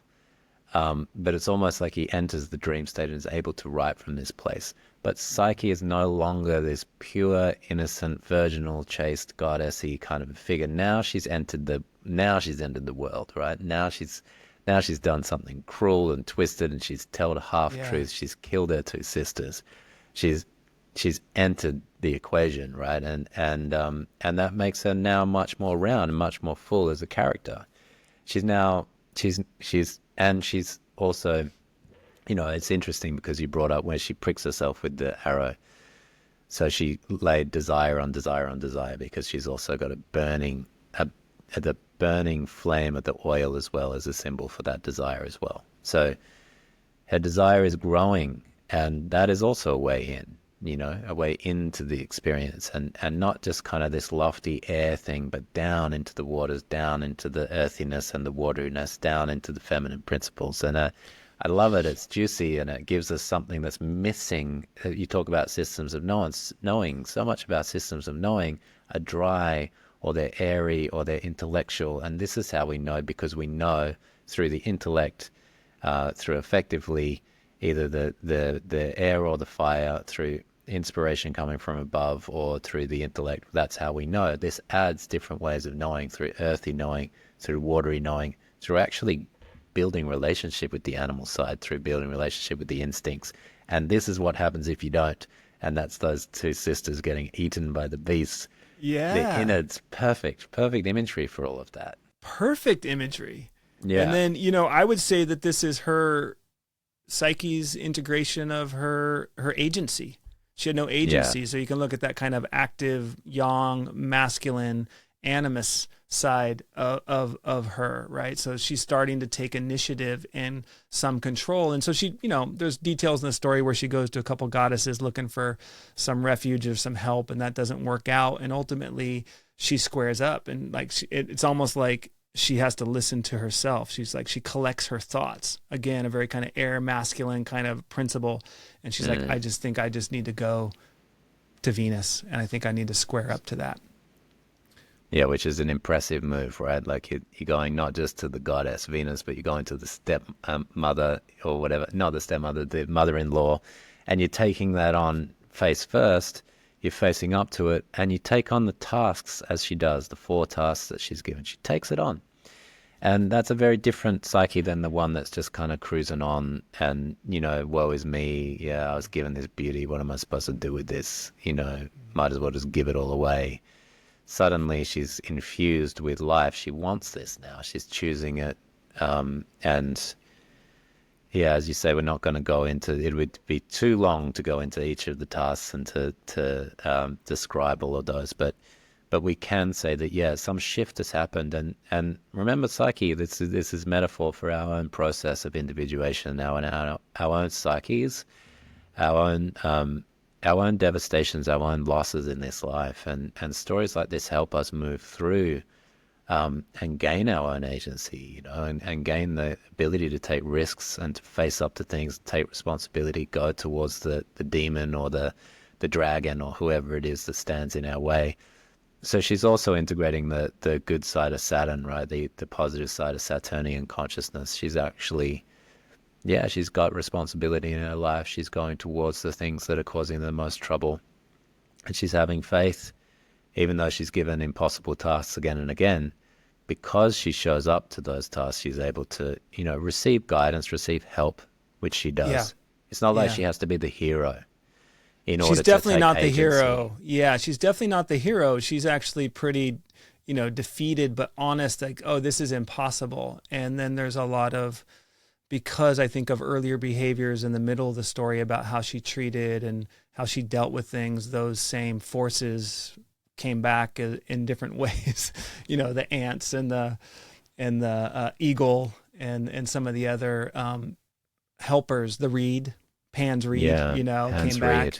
Yeah, Yeah, totally. So you can see the relationship, and it's a really beautiful part where the richness, I think it is intentional. I think they did have a sense of weaving in the symbolic associations at each phase and layering it in. And one of the things I would really say is what I love about Eros and Psyche is the overlapping tensions, right? There's the overlapping tension between the invisible and visible, which we talked about, the divine and the human, which we talked about, the tension between love and soul, the mother-in-law and the daughter-in-law, and the jealousy that comes around the son, the immature son and the mom and the mother complex, which we really didn't even talk about Eros's wound and how like troubled he was by this little single oil drop burn on his shoulder and rolling around, and and the anger of his mother, and there's just so many like relatable tensions in there. And it's a yeah, beautiful tale because it really overlaps those and places those in such an interesting arrangement that it's rich at an emotional level, like yeah, don't be the older sister. Don't go there. We all have older sister parts, right? We all have Eros parts. We all have immature Eros parts. We have Psyche parts, and just kind of it's such a great teaching tool to reflect on our own lives and reflect on the yeah, path of love. And again, I really do think I'm with you in terms of the whole shift in tone that happens with the earth pan part and the water bringing her and then squaring up in a Saturn way to the tasks. And I really think, I think Eros and Psyche's path, it's a deep wisdom tale that has spoken across the centuries. And I really do invite people to explore it, both by listening to this podcast and take the time when the myth comes to you, you know, in your life to listen to it or to read it and explore it. Yeah, and each of those tasks just help you with quite specific but mythically rich ways of handling life, especially the last one. I mean, it's so rich what's going on in that last task. So I would invite people to, yeah, sorry, go ahead. You would invite people to? Well, I invite people to go deeper into those tasks. You know, Yeah. maybe we can sort of briefly touch on them or the parts that are most, yeah. Okay. I think we should talk about the strategies or the lessons that are in each of those tasks. Not get in description, but like what's the principle at work in each of the 4 tasks as you see them? Because I know you probably have a good sense of it. Yeah, well, I mean, the first one I use quite a lot in therapy because I feel like this is the moment of overwhelm. And, you know, Venus's first task, she throws down a huge pile of seeds. You know, there's several different seeds, at least 7 or 8. I can't, you know, count them, but all these different types of seeds in a big mountain. And she says, get that done. You know, separate them out into their separate seeds by nightfall, you know, by sundown. And she just looks at this, and this is the point that I do use this in therapy because I think it's a beautiful thing that the consciousness, even the brain, I can feel hearing this story and thinking about it, like, because modern heroic stories may be like, okay, well, let's get to it, you know, let's make a strategy, let's get everything going, and we'll create a system and get going. But Psyche doesn't do that. She falls to the ground and she's in grief, and she realizes that the 2 things are in tension: her desire to arrive back at Eros and the ability to do an impossible task like this. But she doesn't immediately get in there and start moving seeds around. That's very instructive, I think, for our own consciousness. You're in an overwhelm, you've got all this stuff, you don't know how to separate it out. And that is the feeling of overwhelm, right? How do I separate out all of these different seeds? You know, because the seeds being that Demeter kind of grain who we see earlier in the movie, Ceres, who's obviously involved in this task as well somehow, some magical way. And instead of trying to sort of like use her consciousness to figure this out, she falls back into her senses or something, or she falls down into the grief and into the water again. It's like she's jumping into the river again. And she's like, I've got to still have faith here because, you know, I've got to get back to Eros, but I have no idea how this is going to work. And in that unknowing, here comes the ants, and this soldier ant comes along and why are you crying? What's going on? Oh, because of this task. So that's easy for us. And so there's always a part of the consciousness, a part of the soul, a part of the psyche where it's actually easy for that part of the psyche. It's not so hard for the more sort of frontal lobe part, you know, the conscious mind, but emotions can be sifted through at some part of the back mind there. Some part of the animal knows how to do that, knows how to get through and not be just kind of frozen and overwhelmed. And that's what I think the ants represent. And they come and just like take care of it with great ease. There's a beauty in that. There's something therapeutic in that. I always go back to it. Yeah, that's beautiful. I'll take the second task, which is to gather the golden wool of some. I think they're just rams, right? They're just sheep. They're rams, and they're dangerous. Very. They're dangerous. They're violently dangerous, and I love this task in particular because it's like Aries, Mars, you know, right there, like aggression, obviously, right there, just laid like as astrological, like just right there. Yeah. And it turns out that the gentle reed speaks to her, murmurs to her, and she listens. And it's that same reed that you would have a reed flute. So Pan's back there by the riverside for me. I feel that there's a connection, and rather than, wow, I have to jump in a heroic way, the reed tells her, just wait, let the animals tire themselves out and they get hot from the sun. Let the sun do the work of taking the thread away. And it's such a beautiful flip of imagination that what seems radically dangerous from like a confrontational point of view, if I listen to the gentleness of the nature spirits, the nature God, if I listen to the song of the reed or that water trickle, that maybe there's a simple way, and that turns out to be how she does. She just goes and gathers the little bits of fleece that are left on the tree roots and kind of get torn off by them wandering around feeding. I just think that's brilliant. Yeah, it's very instructive on what to do with those hot emotions, and so she still has to get that golden fleece, and that's also a good symbol for the self. We have all sorts of myths that come into that, and of course, Apuleius Mm-hmm. was writing at a time when those myths were very evident and obvious, and people knew them. So he could refer to the golden fleece, and people can fill in their own Jason and the Argonauts that search for the golden fleece. The whole thing can be filled in the background, and I think that's the richness of a cultural inheritance that maybe we don't have anymore, because we use these myths not for wisdom like they're meant to be used for, but maybe, as I've said before, they're either like given through Percy Jackson to the kids to play with, or they're kept in stuffy corridors of intellectual academic halls, and they're not given to the people, but the people would have known this story, and yeah, it's a beautiful one, the second. And then if we move to the third, she has to retrieve. She's given a vase basically, or a vase, as you guys would call it, and she has to retrieve it from the river Styx, which is obviously another impossible task, because this water is obviously this is the river Styx is what the gods swear by, or swear on, that particular river, and it's dangerous waters. Obviously, it's sacred waters and dangerous, and she can't do much there. And earlier in the story, there was also Hera or Juno.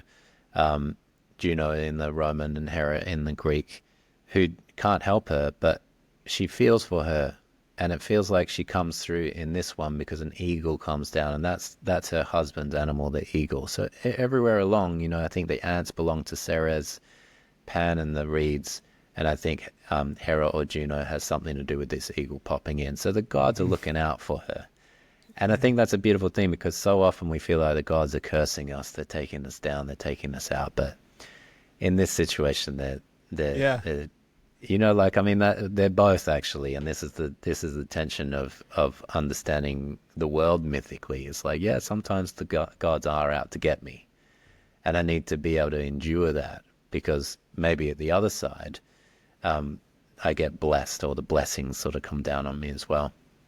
And again, for the eagle, remember that Lucius was trying to turn himself into an eagle. He was trying to turn himself into this great form, and just when we're trying to get the river Styx is going down to the underworld, just when we're sort of at the beginnings of an underworld process, the eagle arrives. And it's an interesting one, because Hades also had the snake and the phoenix and the eagle as some of his animals. So the eagle is a bit of a shamanic being as well. So she's given help from that, and she's able to make her way through this task again, because the eagle just takes it up and brings it back, and she can deliver that. But in a sense, the third task, and maybe you have more to say on the third, it kind of like sets us up for the fourth, Yeah. which is that final pinnacle. No, let's go with the fourth. Jump in. Yeah. I know you said you love the fourth, so I want to give it to you. Well, I mean, I love Yeah. the fourth because she's asked this very curious thing. She has to go down into the underworld and retrieve beauty lotion from Persephone, who's the goddess down there, the queen of the underworld. She has to go. And I mean, of all the impossible tasks, it's a sort of forget it moment. Nobody goes down to the underworld and comes back, or very few do. It does happen in myths, but the human psyche that would consider that this is even possible would, it takes us back to Orpheus and other characters who've had to do this. There's definitely a soulfulness that has to happen, but she goes the opposite direction. So she goes up to the top of the tower, and she's going to throw herself off. So we come back to that. We come back to the hopelessness, the despair, and even the suicidality, to be honest. I Yeah, like that that's these right. stories are able to take us into those places, because sometimes in this literal world we can think, well, I'm suicidal, so I'll kill myself. That's a devastating result of quite a common psychic occurrence, because a lot of things happen in our lives that we feel like we're sort of hopeless about, and so it's these stories help us to say, yeah, everybody feels despair. and everybody feels suicidal. That doesn't mean kill yourself. That means like move through it in a different kind of a way, you know? So the tower ends up talking to her, and I think that's a really great image as well, this tower, because Yeah. everything's animate. Yeah. Yeah. I Well, also my see it as the masculine principle too, the exactly. reaching to the heavens, and that kind of, obviously the phallic side of that. But again, Yeah, that voice that can come in and kind of work with and help and support her drastic, catastrophic kind of feeling about this yeah. next challenge. And the tower, being very masculine, gives her very practical advice, actually. And she just needs to Yeah. sort of follow the very practical in order to go down to the underworld. And sometimes we just kind of like separate these things out as though practical can't be involved in an underworld process. But it's like, well, not in this case. No, it's actually really good because, it's like when we first learn something needs to be done, it seems overwhelming. And then when somebody breaks down the skills, it's like, oh, okay, there actually is a way, and I Yeah, find that all the time in the way I work with stress and work with people, that most often what helps a very difficult situation is the how-to and the skills.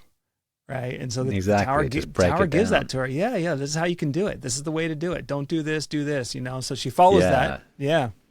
And if she wasn't given that advice, God knows what would happen, right? So she's given just some basic things, like she has to have the bread or the sop or whatever it's called. That's what she has to throw to Cerberus, the three-headed dog, so they'll fight over that. Pretty simple. She needs two though, and so that's instructive that she needs the one on the way there and the one on the way back. So she's preparing herself not just to go over to the underworld, but to come back. I think that's a really important one for those of us who sort of can see the world through the shamanic lens. Is like, if you didn't bring the other one, you may get stuck down there, and that's actually a devastating thing.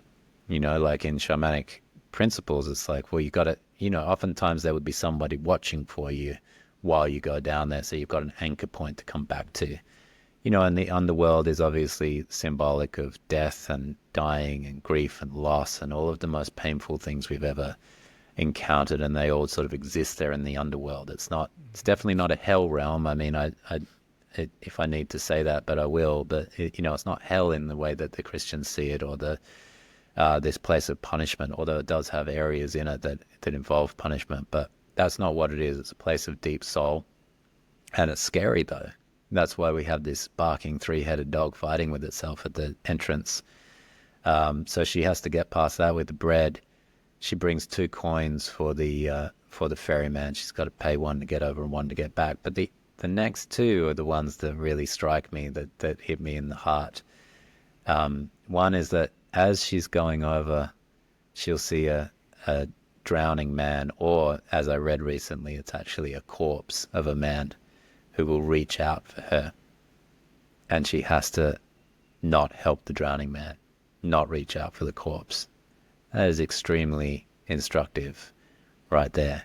And that's another thing that I've worked through with people, because there's a tendency, right, to get pulled in to other people's processes right at the wrong time. It can sort of like take us off of our own journey right at the wrong time. And that's such a beautiful thing about Psyche, because she's so compassionate. She's such a feeler. She feels for people. And so if she wasn't told this, she may think, oh, I can help this corpse floating in the river Styx. And of course she wouldn't have the strength. She'd be pulled in. And that's for all of us. It's a beautiful thing to want to help others. It really is. And I want to stress that. And there's moments when that's really not appropriate. And if you do that, you just end up drowned. So that's kind of also a reference to the sirens of who call us over the side of our boat and call us off of our missions. That's interesting. I like that flip from the erotic side to the caregiver side in terms of that same call. And also, I'm thinking about the context. Like, she's on a mission. She has a job to do. It's not Context. time to get the context. Maybe if she was in the upper world and she was by Pan or something, maybe it would have been really the right moment for that. But this is the place of the dead. So you're not trying to save the dead here. Let's keep going on the task. And what's the second one? Stay with it. Yeah, stay with it. What's the second one? Well, this is also very instructive, that she's told that there'll be 3 ladies spinning, which of course is a reference to the fates. And anybody listening to that story back then would know that's the 3 fates. And they'll offer her a place by them to help them with their weaving, which is almost to say, like, you'll be offered the chance to write your own story, to become your own fate master. And she has to say no to them.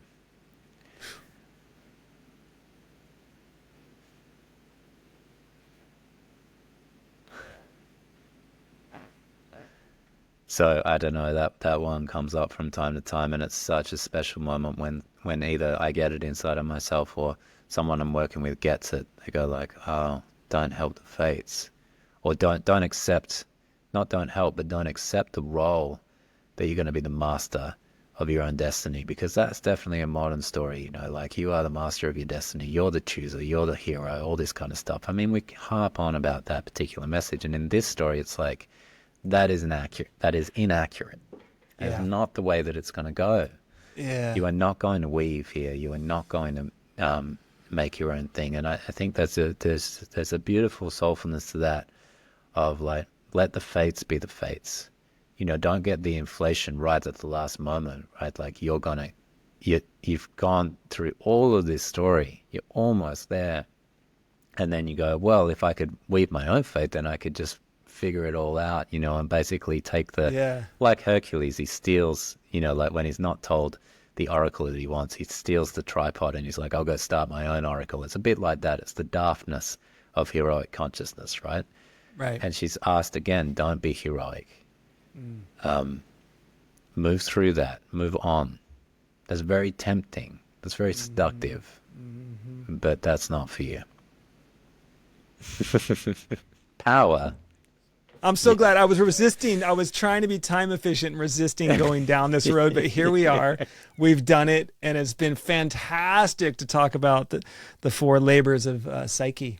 And so she's able to do the labor, and she gets the box of beauty. And I love the little part of the story where she tells Persephone that she needs it because all her beauty's been used up looking after her wounded son of late. and then which is hilarious. It's just so amusing, if you just look at the context relatable. of it, right? Right, so relatable. And then can Venus really run out of beauty? Yes. And then there's another part of the story that's worth mentioning, I think, as well, is when he's laid up and Venus is angry, that part of the world goes dim when both beauty and love are missing. And Eros earlier was, up in the mountaintop in the idyllic castle, and Venus was taking her refuge in the seas, and that the world really dimmed without those forces. So we're later in the story now, but so she's carrying the box back. Yeah. And curiosity. Actually, I heard it's a jar. At least I think maybe it was that Marie-Louise France said it was a jar, but I think it's usually a jar, and we translate it to a box, like Pandora. Right. Yeah. And of course she's told not to open it, which of course she can't do. Yeah. And there's nothing in there. Yeah. Visibly, it's invisible again. And it's sleep. And as an acupuncturist, as a healer, as someone who works with health, I kind of love that the gift from the underworld that helps beauty is actually sleep. It's like, that's pretty much true. It's like, it's true, It's exactly. It's brilliant. Yeah. And it takes us into the Asclepian traditions of sleep as healing, and which is the very roots of totally even modern medicine. Western medicine goes back to that. But as you say, I mean, sleep and beauty have that connection to each other, right? We do something magical happens in that sleep realm, and it brings us back to health. And if we can access it, then we know what it's like. Everybody here that's listening will know what it's like to wake up after a great sleep. I'm personally jet lagged right now, so you're not seeing me in my most beautiful form. But when we do have the deep sleep, one that we just kind of like, it is almost like an underworld process, or that deep oceanic, and especially those deep dreamless places, or a dream that helps us to heal. As you say, as an acupuncturist, that's very clear. And in my healing work as a craniosacral practitioner, sometimes you come out of a session, someone says, it's like I had 9 nights of sleep or something. And there's a rebirth that kind of goes through that. So it is beautiful that it's sleep. And then for Beautiful. me, the story's kind of ended there, and then it wraps itself up. You know, like Yeah, it, here that just winds itself up because it was like the end of the story. But to me, that's it right. kind of ends there where she opens the box, and as Marie Louise von France says, it's like because the character Lucius in the story isn't ready yet for the rest of that story. And so we wrap it up in a really kind of Hollywood ending, and there's a big banquet and a wedding, and they have a child called Pleasure, and the whole thing. And Zeus is happy, Venus is happy, everybody's just happy, or Jupiter as he is. And it wraps up there, but it doesn't really. It's almost like that's just like a PS or a postscript that happens at Yeah. the end. And Yeah, to me, yeah, I wouldn't sleep on that as much, so to speak. yeah, okay, I think there's actually a lot of value in the end of the story in terms okay, of the integration yeah, and right, the mother-in-law, daughter-in-law dynamic and the offspring, and it feels like it goes towards a social teaching. And so one of the things that gets revealed towards the end of the story and why Venus is upset is because when she was in that young, naive, beautiful place, she never made offerings to Venus, you right? mean Psyche, Yeah, Psyche never did. right, And so it comes right, back later that she was hmm, absorbing all this beauty, but she never turned it ah, over. And I found that pretty fascinating. And so what I see is that is Jupiter in this one? Is it yeah, Jupiter, right? it is, yeah, That he regulates. He's like he reestablishes like we can work, we can bless this union, and we're going to bring hmm, Psyche into the house of the gods and goddesses, and hmm, and so the fact that love and soul come together to create pleasure is a beautiful metaphor for me. In fact, I was going into a meditation on Saturday night, and I pulled a tarot and I pulled pleasure, and then I was finishing up the story. I'm like, oh, there's pleasure again, right? So huh, I think that it's actually an important move to have that figure regulate and manage the goddess's jealousy, right? Because hmm, she's super jealous and she can't cope, and so she's not able to make the move, at least in this story. That version of Venus in that condition as the mother-in-law and of the son and all that. So I see that as kind of an integration and social reorganization and blessing that kind of like is the message of like, hey, we need to, this is how we do things well. We wow. acknowledge and honor things. Beautiful. Well, thank you for waking me up like Psyche.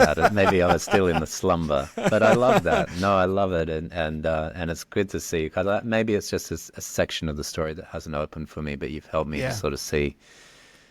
Yeah, as you say, this. I love that you're bringing it to the social because without that, this is kind of birth of culture in a way, isn't it? We need to birth that back and have more reverence, I think, but in a reverence that can be integrated into society and not just kind of like an overblown, inflatory reverence for the feminine that we don't really know what we're talking about. Like something much deeper and much more kind of like, in some ways, tangible, but also intangible, but definitely reverence and bring that in and pleasure. It makes sense, right? Like the ability to enjoy this life and make the most of it and create those beautiful art pieces. That was the thing about being in Florence. And I talked to a client who's actually Italian this morning about it, and he was like, as an Italian, it's like we feel this deep insecurity because we know we'll never create something like that. There's a like that the way that Michelangelo and Botticelli and all of these guys in the Renaissance were creating such exquisite art.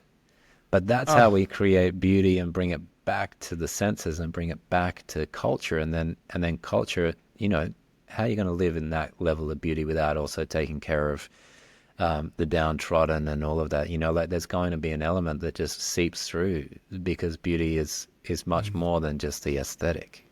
mm. So well said, Chris. I love that. In a way, I feel like we in our own way are trying to move the story of Apuleius, but also Eros and Psyche back into the cultural awareness, kind of like what you were just Yeah, describing. They created so many beautiful things, and this is a beautiful inheritance. This is a yeah, really beautiful inheritance, full of wisdom and full of teaching, and things that can apply to ourselves, to myself, and things that we can notice and be able to acknowledge in others in the world around us. And I think you've done a really, I mean, fantastic. I'm so glad we did this show. I'm so glad I followed this thread of like, we should do this, Yeah, because me too. you have not only, share the love of this territory, but you've really helped illuminate it in such a profound and beautiful way. I really, really feel your genius and your soul and I didn't get to see in that way, in that context, that I'm able to see now. So Mm. Well, thank you, Jeff. It's definitely been a collaboration, and I mean, this is how we connected through this story, and how great to be able to bring that collective love that we both have for it into a field where others can enjoy it too, because I really do feel that. And thank you for all the ways that you've helped me. And just to the audience, this is a story I've spent a lot of time with, but a conversation like this can illuminate all these other things for me, who spent years contemplating it. And that's the beauty of myths. It really is inexhaustible. I really do believe that. And if you think you've exhausted a myth, that's incorrect, or as they would say in the modern parlance, that's a myth. touche. Yeah. All right. You want to say anything about like people connecting with you? I mean, I feel supportive of, yeah, if you want to Yeah, put out. thank you. I mean, not really. You can find my podcast on the Soul's Terms. If you want to connect, you can look at the Yeah. website as well, and Yeah. just have a look, and that's what I do, and that's who I am. And there's plenty. I've done over 70 episodes on there that you can just sort of sift through. If you're into the astrology, I elaborate on like the myths behind the stars and things like that, and it's definitely it's a pleasure project, as we would say in the Yes. in the Psyche and Eros context. It's something I do for the love of it, Yeah. and I hope that comes across in there, and encourage people to listen, and it may open up the astrological world to you a little bit more, or the mystic world to you, and that's my hope for the project. Yeah, Beautiful. it's to help the thing we're talking about, bring these stories back into the living culture, where we can perhaps make more beauty than I see in the world at the moment.